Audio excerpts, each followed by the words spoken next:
오늘도 박영선 대한민국 사선 의원 그리고 전 중소벤처기업부 장관님, 지금 현재 하버드 대학의 케네디 스쿨의 선임연구원으로 계신 박영선 전 장관님, 안녕하세요. 네, 안녕하세요. 감사합니다. 네. 지난번에 영국에서 시작된 자동차 산업이 마차의 마부를 보호하기 위해서 사회적 갈등을 이제 먼저 우선시한 거죠. 네, 그래서 이것이 그 산업의 중심이 미국으로 오면서 확 불어난 미국의 그 경제.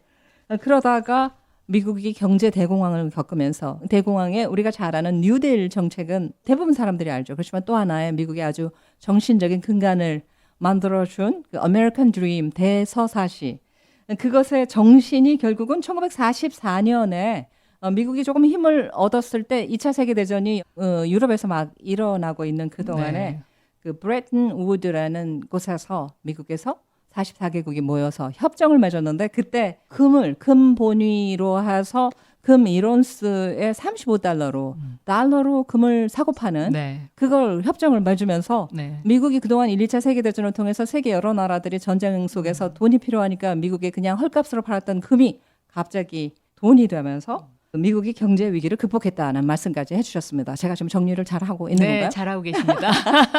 네, 그러면 1944년 그리고 1945년에 전쟁은 끝이 납니다. 네. 1, 2차 세계대전 이후에 이제 명실상부하게 미국은 세계 패권 국가가 됐습니다. 그리고 영국은 전쟁에서는 이겼지만 속으로 곪기 시작하는 거죠. 그리고 그 상황은 지금도 계속되고 있다라고 저는 보고 있습니다. 전쟁 이후에 이제 대한민국은 해방을 맞았고, 그리고 1950년대에 다시 6.25 전쟁, 한국 전쟁이 일어납니다. 이 한국 전쟁은 유엔이 창설된 이후에 유일하게 지금까지 유엔군이 파견된 전쟁이고요. 또 많은 희생자가 있었던 전쟁입니다. 주로 이제 그 하버드에서 보는 한국 전쟁에 대한 시각은 이 전쟁이 미국의 베트남전 참전의 하나의 케이스가 됐다, 이렇게 이제 많이들 해석을 하더라고요. 케이스라 하면 여기서 그걸 정당화시킬 수 있는, 미국의 개입을 정당화시킬 수 있는 빌미가 됐다? 그렇죠. 그러니까 이제 예를 들어서 그 한국 전쟁은 유엔군이 개입하고 미국이 개입해서 무승부가 난 전쟁이지 않습니까? 그런데 베트남전 참전을 놓고 미국이 상당히 망설임이 있었던 것으로 보입니다. 1960년대는 경제적으로 보면 미국이 정점을 찍었던 해입니다. 그러니까 금본위제 1온스에 $35가 되는 이 금본위제를 채택하면서 미국이 경제가 정말 화랑이었고요. 그리고 전 세계도 일단은 달러가 기축통화가 되면서 모든 길은 로마로처럼 모든 돈은 달러로 이렇게 되면서 이제 무역이 안정기로 접어듭니다. 이때 등장한 사람이 바로 존 F 케네디. 우리가 1960년도 JFK라고 이제 약자로 이야기 많이 하는데요. 이 JFK가 지금도 이제 미국 사람들의 심장을 울립니다. 근데 도대체 왜 JFK는 저렇게 미국 사람들의 심장을 울릴까? 잘생겨서 그러나?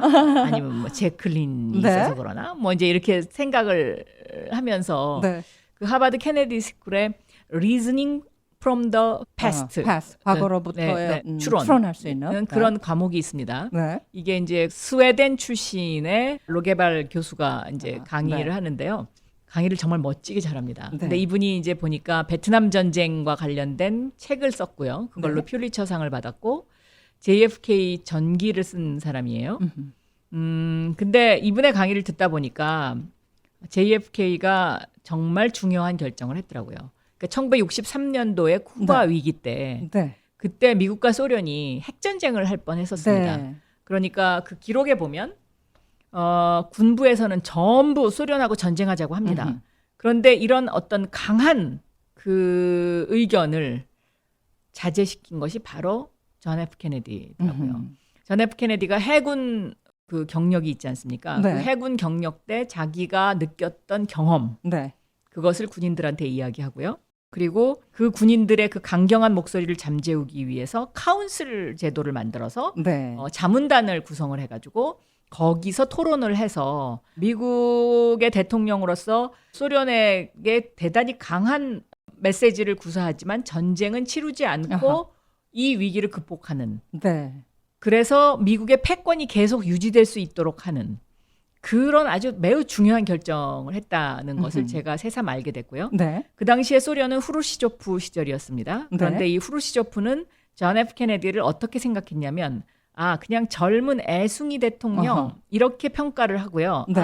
저 사람 우리가 이렇게 탁 걸면 거기에 걸려서 넘어질 거야. 이렇게 생각을 했더라고요. 네. 근데 거기에 걸리지 않은 사람이 바로 존 F 케네디였습니다. 네. 네. 그날 강의하실 때 그렇다면 또 한편에서 존 F 케네디가 그때 죽지 않았으면 그리고 계속 자기의 그 임기를 다 하고 뭐 재선도 있을 수 있죠. 그렇다면 베트남 전쟁이 있었을까 이렇게 묻는 질문이 또 있다고 하셨습니다. 네. 이건 뭐 약간 옆으로 빠지는 얘기지만 미국이 지금과 같은 모습으로 이어오는 데 있어서 베트남 전쟁은 너무나 중요하니까 한 번쯤 우리가 물어볼 수 있는 질문인 것 같습니다. 그렇습니다. 이 베트남 전쟁으로 미국이 정말 큰 상처를 받았더라고요. 네. 그런데 그 당시에 만약에 존 네. F 케네디가 암살당하지 않았으면 베트남에 참전하지 않았을 것이다 라고 주장하는 학파가 한쪽에 있고요. 네. 아니야, 그래도 참전했을 거야 라고 이야기하는 학파가 있습니다. 네. 그런데 어쨌든 뭐 여기서 카운터 팩추얼이라는 것이 굉장히 중요하긴 하지만 네. 그러나 존 F 케네디가 암살당한 후에 그 대통령직을 넘겨받은 존슨 대통령은 베트남전 참전을 결정하죠. 네. 근데 이제 이것이 이제 결국은 미국이 늪으로 빠지게 되는 늪에 발을 담그는 네. 상황이 된 거고 경제적으로도 이 베트남전 참전으로 영국이 당해왔던 네. 영국이 1, 2차 세계대전을 주도해서 결국은 나라가 쇠약해졌던 것처럼 네. 미국도 그런 길을 네. 걷게 됩니다. 미국이 베트남 전쟁에 처음 들어갔을 때는 국민적으로 그때는 이제 징집이 있었으니까 누구네 집이든 아들이 혹은 남편이 이렇게 전쟁터로 갈 수 있는 그런 상황에서 미국인들이 상당히 결집돼서 베트남 전쟁에 대한 시각이 차차 시간이 지나면서 반전 목소리가 높고 지금 며칠 전에 돌아가신 그 펜타곤 페이퍼스 그 기밀을 공개한 그러니까 정부가 국민을 베트남 전쟁에 대해서 오도하고 있다 혹은 가리고 있다 그게 공개되면서 더구나 아주 심한 그 반전 운동이 미국에 일었는데 이 미국이 뒤뚱거리기 시작한다라는 그런 그 시기를 결정적인 것 중에 하나가 베트남 전쟁이다라고 그때 말씀을 하셨습니다. 맞습니다. 네. 그래서 이 베트남전에 이제 발을 잘못 담근 거죠. 네. 베트남전에 발을 잘못 담궜고 한국도 베트남전에 참전을 했습니다마는 한국의 입장에서는 오히려 이것이 경제 성장에 보탬이 되는 쪽으로 가게 된 거고요. 네.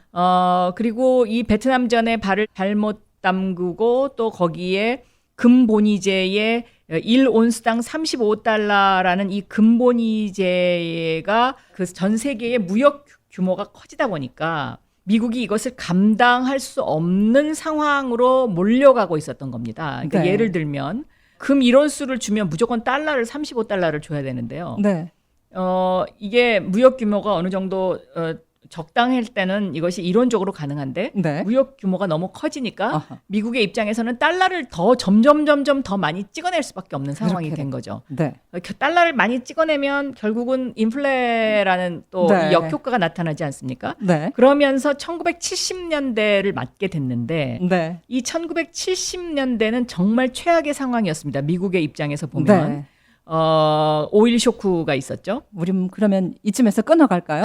네. 네. 네. 오늘 베트남 전쟁에서 그리고 동시에 또 70년대 들어서면서 중동에 오일이 등장하는 그 지점까지 왔습니다.